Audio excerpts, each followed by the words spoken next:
بسم اللہ الرحمن الرحیم۔ السلام علیکم۔ ہم لوگ صادق آباد کے چھوٹے سے قصبے میں رہتے تھے۔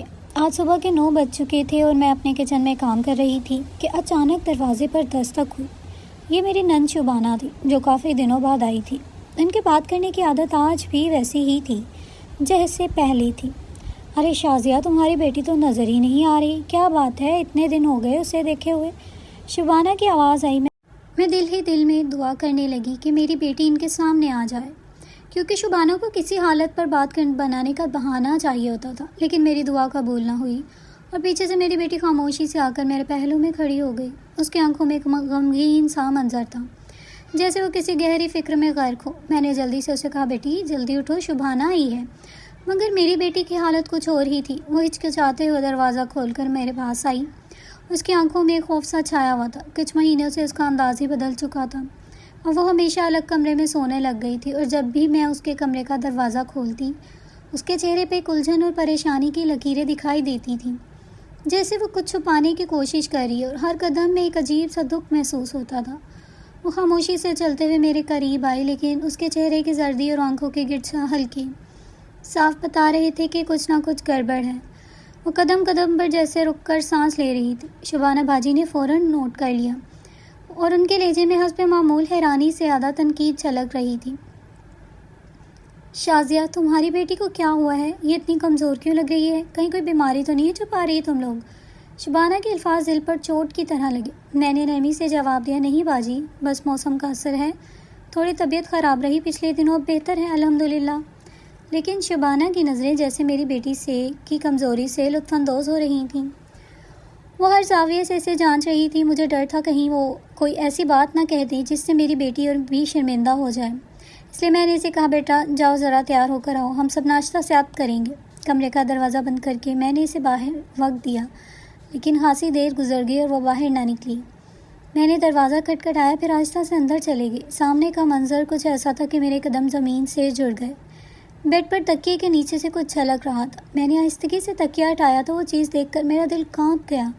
یہ وہ چیز تھی جس کی میرے گھر میں گنجائش نہیں تھی اور جو صرف چھپانے کے لیے رکھی جاتی ہے۔ میری بیٹی غسل خانے میں تیار ہو رہی تھی۔ میں نے کچھ نہ کہا، صرف دل میں ایک طوفان سا برپا تھا۔ تھوڑی دیر بعد وہ باہر آئی۔ اس نے ایک نیا اور بہت ہی خوبصورت لباس پہنا ہوا تھا، اور وہ بھی ایسا جو نہ میں نے دلایا نہ اس کی الماری میں پہلے کبھی دیکھا تھا۔ میرے دل میں بے شمار سوال جنم لینے لگے۔ یہ کپڑے بالکل نئے تھے، نہ میں نے کبھی اپنی بیٹی کو ایسے لباس میں دیکھا تھا، نہ ہی اس نے ان کے بارے میں کبھی کوئی فرمائش کی تھی۔ میری پہلی سوچ یہی گئی کہ ضرور کسی اور نے یہ لباس سیا ہے، لیکن میری نند شبانہ کو اس بات سے کوئی فرق نہیں پڑا۔ وہ فوراً آگے بڑھی، بیٹی کے چہرے کو پیار سے چھوا اور بولی، ماشاءاللہ بڑی حسین بچی ہے تمہاری، اللہ نظر بد سے بچائے۔ پھر ان کی آنکھوں میں ایک عجیب سی چمک تھی اور ہونٹوں پر ایک سیانی سی مسکراہٹ۔ مجھے ان کا انداز کچھ خاص اچھا نہیں لگا، مگر میں خاموش رہی۔ چند لمحوں بعد شبانہ باجی رخصت ہو گئی۔ ان کے جاتے ہی میں بیٹی کی طرف مڑی اور قدرے غصے سے پوچھا، یہ کپڑے کہاں سے آئے؟ میں نے تو کبھی تمہیں ایسے کپڑے نہیں دلوائے۔ بیٹی نے لاپرواہی سے کہا، امی آپ بھی کتنا سوچتی ہیں، میری مدرسے کی ایک دوست ہے نا فائزہ، بہت امیر ہے، آپ کو بتایا تھا اس کے بارے میں؟ پچھلے ہفتے میری سالگرہ پر اس نے مجھے کپڑے تحفے میں دیے تھے۔ میں نے ماتھے پر بل ڈالتے ہوئے کہا، اچھا تو مجھے بتا دیتی۔ ایک صبح وہ بستر سے اٹھی تو اس کی چال ایک بار پھر بدلی ہوئی تھی، جیسے قدموں میں کوئی بوجھ ہو۔ وہ آہستہ آہستہ چلتی ہوئی صحن میں آئی اور اسی وقت جنت دائی بھی آ گئی۔ جنت دائی میرے پاس کسی خاص مقصد سے آئی تھی۔ ہم کبھی ایک ساتھ کام کیا کرتے تھے۔ وقت گزر گیا، میں پیچھے رہ گئی اور وہ اپنی سمجھداری سے بہت آگے نکل گئی۔ آج وہ مجھ سے کسی دیسی نسخے کا پوچھنے آئی تھی، مگر جیسے ہی اس کی نظر میری بیٹی پر پڑی، اس کے چہرے کا رنگ بدل گیا۔ اس نے فوراً منہ پر ہاتھ رکھ لیا، جیسے کوئی انکہی بات اس کی زبان پر آ گئی ہو۔ پھر وہ نرمی سے بولی، بیٹی ایک گلاس پانی تو لا دینا۔ میں سمجھ گئی وہ مجھ سے تنہائی میں کچھ کہنا چاہتی۔ میں نے بیٹی کو اشارے سے اندر بھیجا۔ جیسے ہی وہ کمرے میں گئی، جنت دائی میرے قریب ہوئی اور آہستہ سے بولی، تم ماں ہو اور ماں کو اپنی بیٹی کی ہر حالت کا اندازہ ہونا چاہیے۔ اتنی بے خبری، تمہیں نہیں لگتا کچھ تو بدلا ہے؟ اس کی چال، اس کے رویے، یہ سب عام باتیں نہیں ہیں۔ میری سانسیں رکنے لگی۔ میں کچھ کہنے لگی لیکن وہ بولتی رہی، جوان بیٹیاں پھولوں کی طرح ہوتی ہیں، لیکن کبھی کبھار یہی پھول ہاتھوں میں کانٹے بن جاتے ہیں۔ میں برسوں سے لڑکیوں کو دیکھ کر پہچان لیتی ہوں وہ کسی کے ساتھ جڑی ہوئی ہیں یا نہیں۔ جنت دائی کے الفاظ تیر کی طرح دل میں اتر رہے تھے۔ میرے ماتھے پر پسینہ آ گیا۔ میں خاموشی سے اس کی باتیں سنتی رہی کیونکہ میرے پاس اس وقت کوئی جواب نہیں تھا۔ جنت دائی کے الفاظ میرے دل پر نقش ہو چکے تھے۔ اس دن کے بعد میں نے دل میں ایک بڑا فیصلہ کر لیا تھا۔ اب ہر پل ہر لمحہ میں اپنی بیٹی پر نظر رکھوں گی۔ وہ کہاں جاتی ہے، کس سے ملتی ہے، سب جاننا ضروری ہو گیا تھا۔ اگلی صبح جب وہ بیدار ہوئی اس کی حالت بدستور ویسی ہی تھی، نڈھال، کمزور اور الجھی۔ وہ آتے ہی کہنے لگی، اماں میرے پورے جسم میں درد ہو رہا ہے، ذرا تیل سے مالش کر دیں۔ میں نے کہا اچھا بیٹا، بھی لائی گرم تیل لے کر۔ جب میں اس کے کمرے میں داخل ہوئی تو اس کی نظریں ایک لمحے کو چونک گئی۔ اچانک ہی بولی، نہیں اماں، اب درد کم ہو گیا ہے، رہنے دیں، اب جا کر آرام کریں۔ اس کی گھبراہٹ، وہ بات بدلنے کا انداز مجھے اندر تک جھنجھوڑ گیا۔ میں سمجھ گئی تھی وہ کچھ چھپانا چاہتی ہے۔ شاید وہ نہیں چاہتی تھی کہ میں اس کا بدن دیکھوں، کیونکہ کہیں نہ کہیں کوئی ایسا نشان یا حقیقت تھی جس سے وہ مجھے دور رکھنا چاہتی تھی۔ لیکن یہ سب کیسے ممکن تھا؟ میری بیٹی تو بھی غیر شادی شدہ تھی، نہ کبھی اس نے کسی کا ذکر کیا، نہ کبھی کوئی شکایت ملی۔ تو پھر جنت دائی کی باتیں دوبارہ میرے ذہن میں گونجنے لگی۔ میں نے نرمی سے کہا، آج کی رات میں تمہارے کمرے میں سونا چاہتی ہوں، دروازہ کھلا رکھنا بیٹا۔ اس نے برا سا منہ بنایا، کچھ کہنے کو ہوا میں، پھر بولی، ٹھیک ہے اماں، جیسے آپ کی مرضی۔ مگر جب میں کچھ دیر بعد اپنے کام ختم کر کے اس کے کمرے میں گئی تو حیرت کی انتہا نہ رہی۔ دروازہ اندر سے بند تھا۔ غصہ آیا، پر فکر اس سے زیادہ ہوئی۔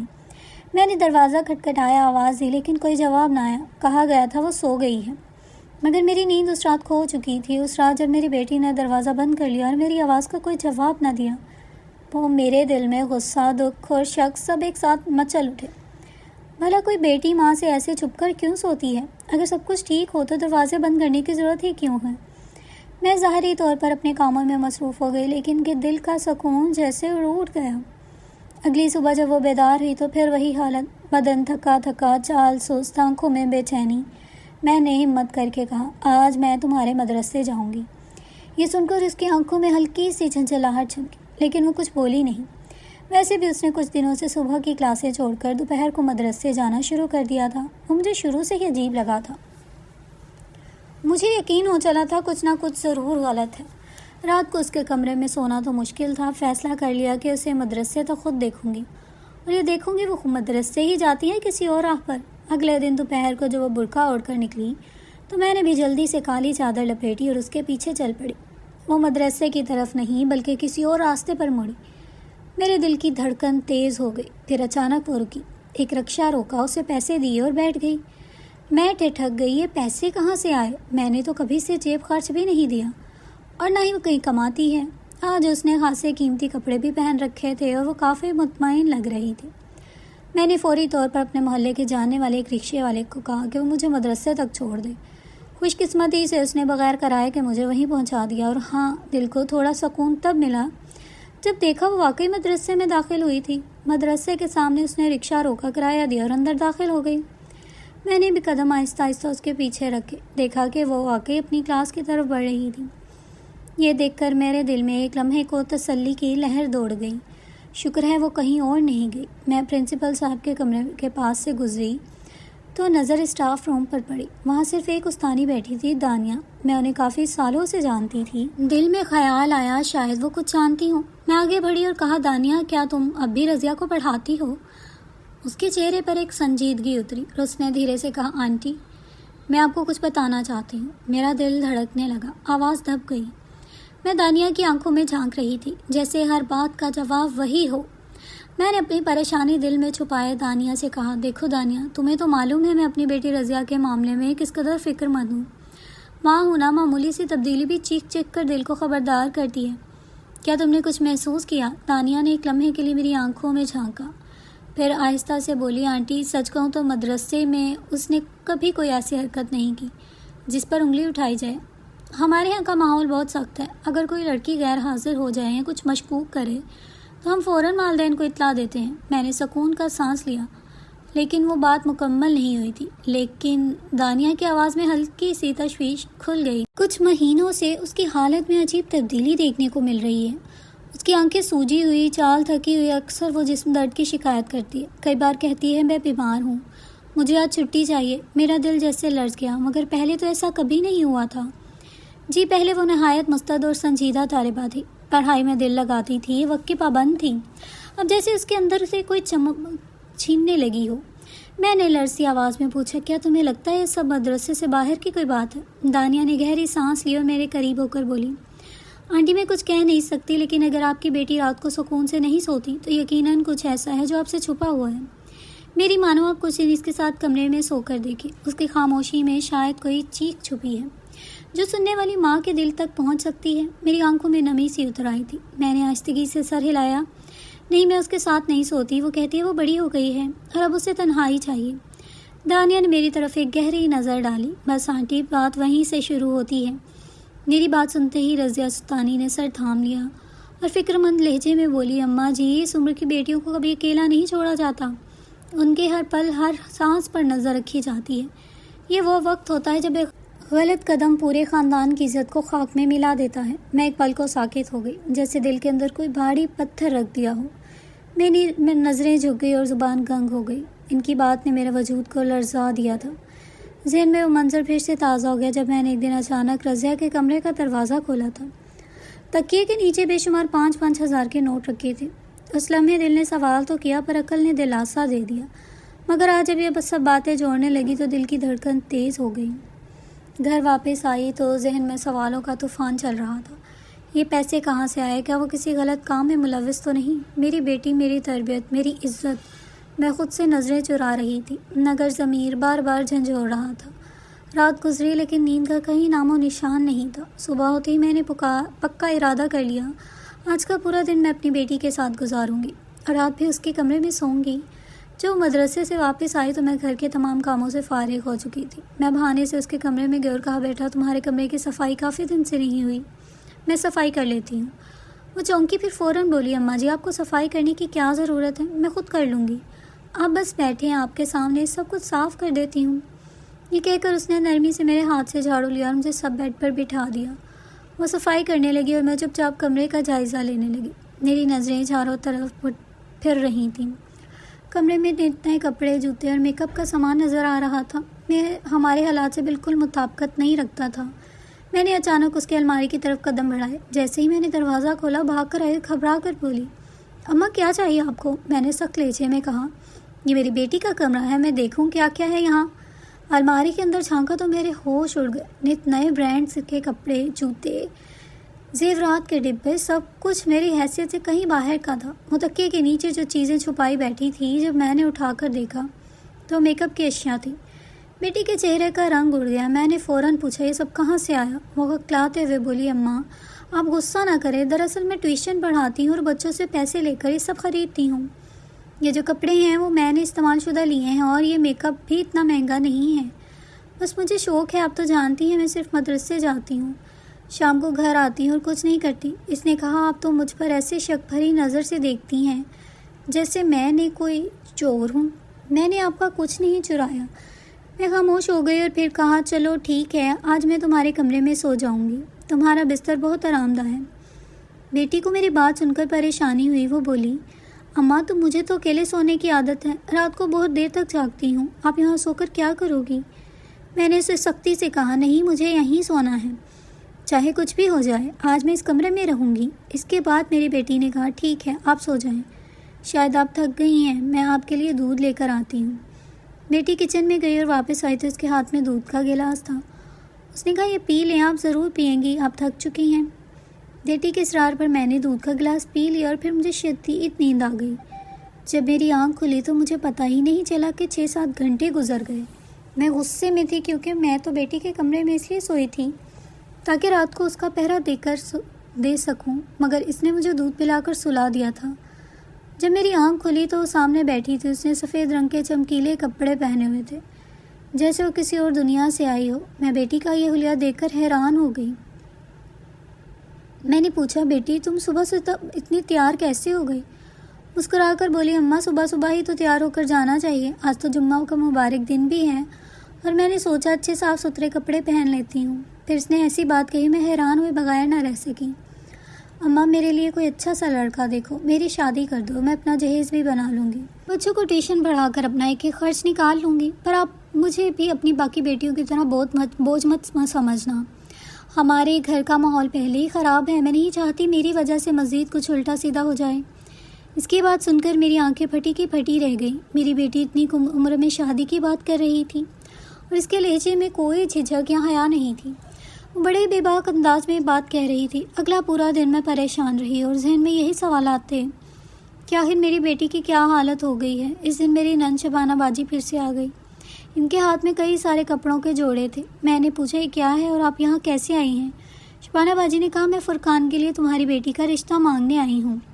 میں نے حیرت سے پوچھا تم ہوش میں تو ہو؟ فرقان تمہارا بیٹا تو کس قدر گندی شہرت کا مالک ہے اور تم چاہتی ہو میں اپنی بیٹی کی شادی فرقان سے کر دوں؟ میں اپنی نند کے بارے میں بتاتی چلوں کہ جب ان کی شادی ہوئی تھی ایک ایسے گھر میں بیاہ کر گئیں جہاں ناچ گانے کا کام تھا۔ ان کا خاندان ہمیشہ سے اس کام سے وابستہ تھا۔ شبانہ نے کہا تھا اب میری خاطر میرا شوہر یہ کام چھوڑ دے گا، مگر شادی کے کچھ عرصے بعد پتہ چلا کہ شبانہ کے شوہر نے پھر سے یہ کام شروع کر دیا ہے اور اب شبانہ کو بھی اپنے ساتھ اس کام میں ملا لیا ہے۔ شبانہ باجی کی باتوں نے میری پریشانی کو مزید بڑھا دیا تھا۔ میں نے سوچا آخر کیا ہو رہا ہے؟ کیا میری بیٹی واقعی اتنی جلدی اتنے بڑے فیصلے کر رہی تھی اور پھر وہ فرقان کا رشتہ کیوں مانگ رہی تھیں؟ میں نے شبانہ باجی سے بات کرنے کے بعد انہیں تھوڑا سا غصے سے کہا تم نے سوچا بھی ہے؟ تمہاری عقل ٹھکانے ہے؟ فرقان کا کیا حال ہے؟ میں اپنی بیٹی کو ایسے جاہل بدنام لڑکے کے ساتھ کیسے رشتہ دے سکتی ہوں؟ شبانہ باجی چپ ہو گئی اور ان کی نظریں میری آنکھوں میں گڑ گئی۔ وہ جیسے کچھ چھپانے کی کوشش کر رہی تھی۔ کچھ لمحوں بعد انہوں نے بڑی ہچکچاہٹ سے کہا تمہیں شاید نہیں پتہ مگر فرقان کے ساتھ جو کچھ ہو رہا ہے وہ تمہاری بیٹی کے لیے بہتر ہو سکتا ہے۔ میں نے فوراً سوال کیا کیا مطلب؟ تم نے کیا کہہ رہی ہو؟ شبانہ باجی نے جلدی سے کہا بس اتنا جان لو، کچھ راز ہیں جو تمہیں ابھی نہیں جاننے چاہیے۔ فرقان ہے تمہاری بیٹی کا رشتہ تمہاری زندگی بدل سکتا ہے۔ اور پھر وہ فوراً اٹھ کر باہر نکل گئیں۔ میں ان کی باتوں پر ساکت کھڑی رہی۔ رات کا وقت آ چکا تھا اور میں نے دوبارہ اپنی بیٹی کے کمرے میں جانے کا ارادہ کیا، لیکن اس بار میرا دل کچھ زیادہ بے چین تھا۔ جب میں اس کے کمرے کے قریب پہنچی تو اچانک کمرے کی روشنی چمک اٹھی۔ اس نے دروازہ آہستہ سے کھولا اور بیٹی کو اندر بیٹھا پایا۔ اس کے ہاتھ میں کچھ تھا جس سے وہ چھپانے کی کوشش کر رہی تھی۔